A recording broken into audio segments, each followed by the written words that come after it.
بسم اللہ الرحمن الرحیم۔ السلام علیکم ناظرین۔ جن اپلیکنٹس نے 8171 پر ایس ایم ایس کیا تھا اور ان کو رپلائی میں یہ میسیج آیا کہ آپ کی اہلیت کے بارے میں کوائف کی جانچ پڑتال کے بعد مطلع کیا جائے گا، تو یہ والا جو ایشو ہے یہ بہت سارے اپلیکنٹس کو اور ان کو نہیں پتہ کہ ان کو پیسے ملیں گے نہیں ملیں گے، کب تک مل سکتے ہیں اور کیا اس کا جو ہے مطلب ہے۔ تو یہ اپ ڈیٹ آ چکی ہے، تو اس ویڈیو میں اس اپ ڈیٹ کے علاوہ دیگر اپ ڈیٹس کے بارے میں بھی بات کریں گے انشاءاللہ۔ تو ایک تو یہ کہ جن کو میسیج آئے ہیں ان کے بارے میں اپڈیٹ یہ ہے کہ ان کو 15 دن کو ٹائم دے دیا گیا ہے۔ کچھ گھنٹے پہلے یہ جو ہے ٹویٹ آئی تھی اور اس میں بتایا گیا تھا کہ 15 دنوں کے اندر اہلیت کے بارے میں حتمی پیغام 8171 سے ہی موصول ہوگا۔ ایک تو یہ کہ جب میسیج آپ کو فائنل آئے گا اس جانچ پڑتال والے اپلیکنٹس کو، وہ 8171 سے آئے گا اور اس میں یہ بتایا جائے گا کہ اہلیت کے بارے میں کہ اہل ہیں یا نہیں ہیں۔ تو اس سے یہ معلوم ہوتا ہے کہ وہ لازمی نہیں ان کو پیمنٹ کی وصولی کا میسیج آئے، بلکہ پہلے اہلیت کا آئے گا کہ وہ اہل ہیں نہیں ہیں، کیا ہو سکتا ہے۔ تو ابھی چونکہ پیمنٹ کا نہیں لکھا تو اس وجہ سے نہیں کہا جا سکتا کہ تمام اپلیکنٹ کو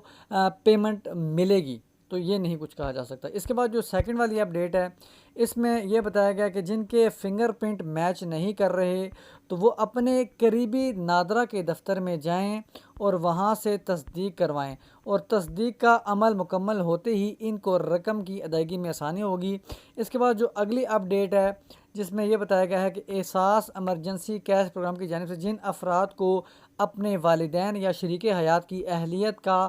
ایس ایم ایس پیغام موصول ہوا ہے، ان کی وفات ہو چکی ہے، تو وہ اپنے قریبی نادرا دفاتر سے رابطہ کریں۔ وہی ہے ان کو رپورٹ کریں گے نادرا کو۔ انشاءاللہ 27 اپریل سے نادرا کے دفاتر کھل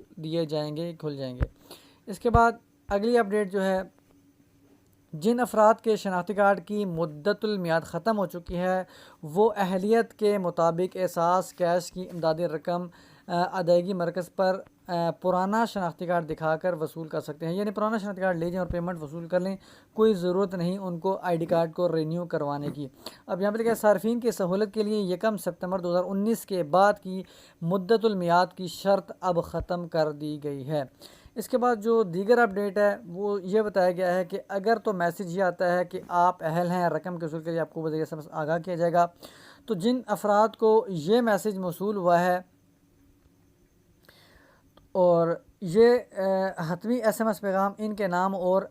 ادائیگی کی تاریخ کے ساتھ موصول نہ ہو، ادائیگی مراکز پر رخ نہ کریں، یعنی ان کے بعد اگر یہ والا میسیج آ جائے گا سیکنڈ میسیج کہ آپ آگے نام لکھا ہوگا یا لکھا ہوگا کہ آپ اپنا اصل شناختی کارڈ لے کر احساس پروگرام کے قریبی وصولی مرکز پر جا کر 15 اپریل سے 12,000 روپے وصول کریں۔ اب 15 اپریل ہے، ڈیٹ چینج ہو سکتی ہے، تو یعنی وصولی کا میسیج آئے گا رقم کی تو تب ہی جائیں، ادروائز نہ جائیں۔